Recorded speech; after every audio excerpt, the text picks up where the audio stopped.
Hello and welcome back to Man v Film. It's time for my top 10 favourite releases from Vinegar Syndrome this year. Now, this is the second year that I was a subscriber. I really enjoyed this year, especially with their move into 4K discs, which I feel all of them were great. I enjoyed all of those discs.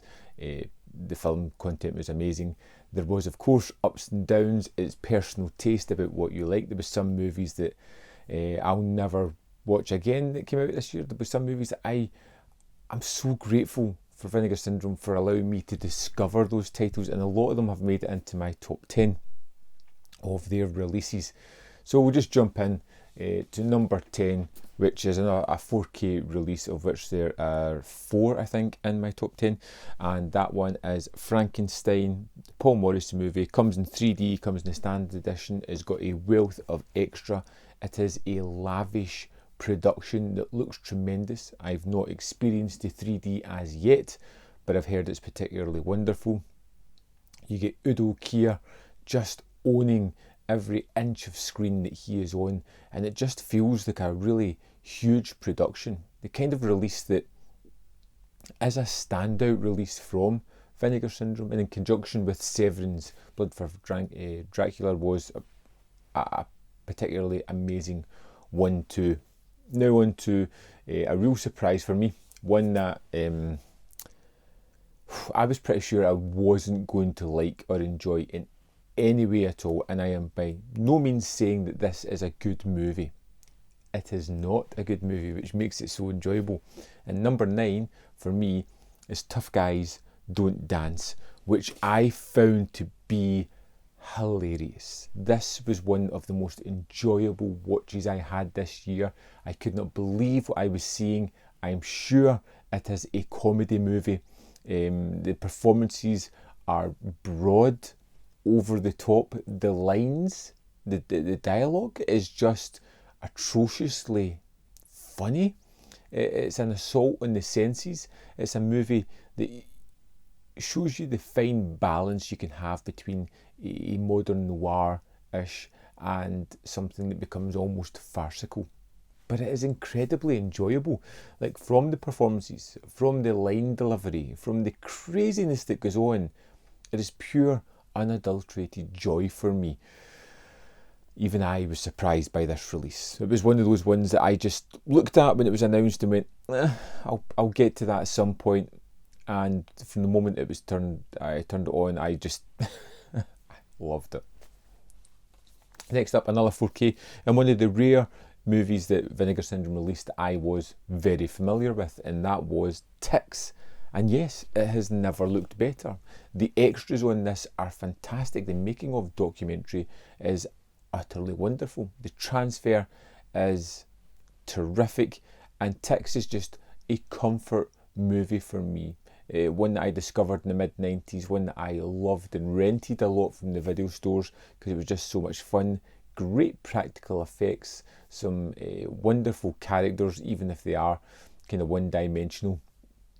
Just so much fun, and the finale just goes places, which is, from a practical effects point of view, awesome. Number 7 on my list, and the only VSA to make it into my top 10 this year. There was a couple who just came close just outside it, and that was The Grave. This southern noir movie was like an episode of Tales from the Crypt. I love Tales from the Crypt. I loved the performances, the actors, the kind of almost laid back feel that the movie had, while still leading us on a mystery, following a character who had escaped from jail, trying to unearth this tomb of gold and the people that he meets across the way. It was expertly done. I think Anthony Michael Hall steals the movie in some wonderful performance that he has going on here, which is just great, and it has a pitch perfect ending to this one as well. Great cast, really well shot. Surprised that I'd never heard of it before, and a Vinegar Syndrome archive release that I feel is probably the best movie that they have released in that range. Maybe not the most enjoyable one, but definitely the best movie in amongst the VSAs. Next up, we have the first of 2 box sets on my list.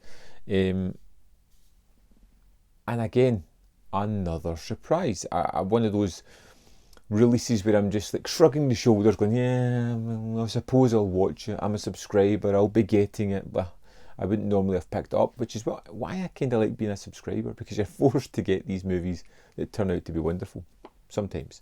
And for me, that is the Televised Terror Volume 1 set. I loved all 3 movies on this, all very different and just really great. So you get Are You Alone in the House, which was a real kind of gut punch of a movie, which I think is really well done, because it's all about the rape of a student, and then we flash back and we see all these male figures in her life, and they're all kind of rapey, and it's just a kind of mystery of who was it, are they going to get found out, mystery at the heart of it. There's real uncomfortable sequences as you kind of see these lecherous males just all over her, but terrific.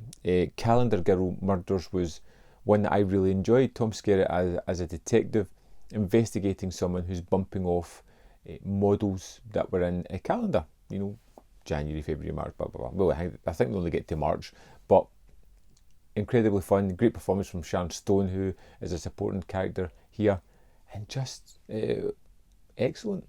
And then lastly, Child of the Night, which had Elijah Wood in it, Tom Skerritt again, as a child who sees the murder of his dad and is kind of scarred by it. These were 3 kind of thriller movies, all very different, made for TV, which were really enjoyable, real surprises, and wasn't quite what I was expecting. In fact, when I finished this set, I was super excited about seeing a second set of this, which I hope comes in 2022. And number 5 on my list was the absolutely wonderful All American Murder, starring Christopher Walken, who was chewing up the scenery, had some amazing lines. This felt like a kind of murder mystery, but tonally was just a little bit off. We follow Charlie Slater, who goes to meet a girl. She turns up dead, he's the prime suspect, and it's basically him trying to uncover what's happening. Well, people are being bumped off throughout the movie, and every now and again you get Christopher Walken popping up, stealing the scene, and then disappearing again. It was a great murder mystery, but it was all about the performances, it was all about the tonality that was here, that just made it super fun and engaging. Next up, another box set for me, and something that I've been really loving from Vinegar Syndrome, and that is the Forgotten Gialli Volume 3 sets. I felt that they've got better with each release. Crazy Desires of a Murderer, a kind of gothic horror, which is really kind of fun, leans into the kind of gothic sensibilities, has lots of red herrings, and is an interesting one that I enjoyed. Murder Mansion is like a live action Scooby-Doo movie, and I love it because of that. Drenched in fog and atmosphere, it was just wonderful, absolutely wonderful. And Autopsy was one of the best giallos I think I've ever seen. Excellent film, which I don't want to go into too much in case you actually get a chance to see it, but for me it was the best of the set. 3 highly enjoyable movies, and you know, my favourite of the Forgotten Gialli sets. Next up, we have Nothing Underneath and Too Beautiful to Die. Another Gialli set that I knew nothing about. Again, I was kind of like, I'll watch it, I suppose. Blew me away. I watched Nothing Underneath a couple of times because I just thought it was fantastic. A great idea, kind of silly, but it's what I love about giallo movies. You know, a twin brother has a connection with his sister as she is murdered, and then flies over to Italy. He's a kind of country guy, and he goes to the big city to discover what exactly his sister was up to and why she was murdered, in amongst a group of models. It's surprising, the ending. It's tense, it's atmospheric, it's incredibly fun, and there's all these red herrings that just make it so enjoyable. number 2 on my list, another 4K disc, and that is Ebola Syndrome. Man, this thing was a polarising movie for the community, and I can understand why, but personally for me, I connected with the material because it was silly. Tonally, it was a black comedy. I took it as a comedic movie. This horrible character being as obnoxious and being as destructive as he possibly can because he just doesn't care. And to see all the craziness that he got up to, the things that he just deems as acceptable, was just hilarious. From the opening silly sex sequence to the rousing finale, this was just pure hilarity for me. And coming at it now, rather than the mid-90s when it came out, was probably the best thing. I may have found it shocking then, but my sensibilities have changed a lot, and I really did take this as just an obnoxious comedy. In the same vein as gross-out comedies that came out in the 90s, like when There's Something About Mary came out and was kind of funny and yet gross at the same time. It's much the same for Ebola Syndrome with me. Very different movies, but just the kind of effect that they had.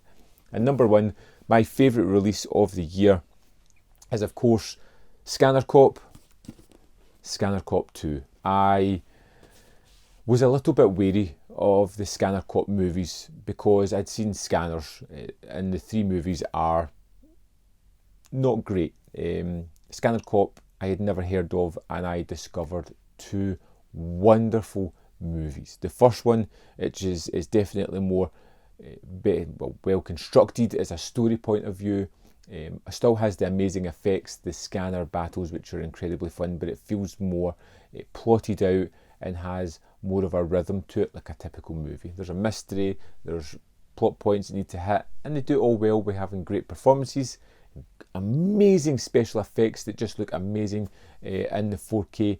And then Scanner Cop 2, which is not as good a movie, but man, it's got Patrick Kilpatrick as the bad guy. It's a kind of rinse repeat murder sequence in this one, but my goodness, the special effects are amazing. Patrick Kilpatrick is chewing up the scenery on this one, and it's just so much fun. I think Scanner Cop 2 is the more fun of the movies. The ludicrousness is just ramped all the way up in this one, and Scanner Cop is the better story. 2, I think, is the more fun movie, but they're both terrific and have these amazing practical effects that just shine on 4K, where you're still not sure how they do it. In that fantastic picture where you get to see all the intricacies of the makeup, I still can't see any seams on this, and it's tremendous. And the extras are wonderful as well. This has been a banner year for the 4K releases, for the just Vinegar Syndrome in general. I struggled to get it down to a top 10, which is a sign of a great year. Loved it. I can't wait for 2022 to kick off. I'm really excited about the Forgotten Gialli Volume 4 set to kick things off, and Dead Heat as well in 4K, but we'll see where it goes from there. As always, I want to have a conversation with you guys. So I want to know what your favourite releases for Vinegar Syndrome were. Put them in a list, put them in the top 10, or just give me your 3 favourite or your favourite. I want to know what your kind of taste in Vinegar Syndrome movies are, because I'm kind of curious. As always, there's more content up here. You can see more of my stuff, and if you think I deserve it, hit this video with a like. It only takes a second. And if you want to go the extra mile and really support me this year, for as little as 99p a month, you can support me on Patreon on the membership program, which honestly is really going to help this channel in the next year. Thanks for watching, and I'll see you next time.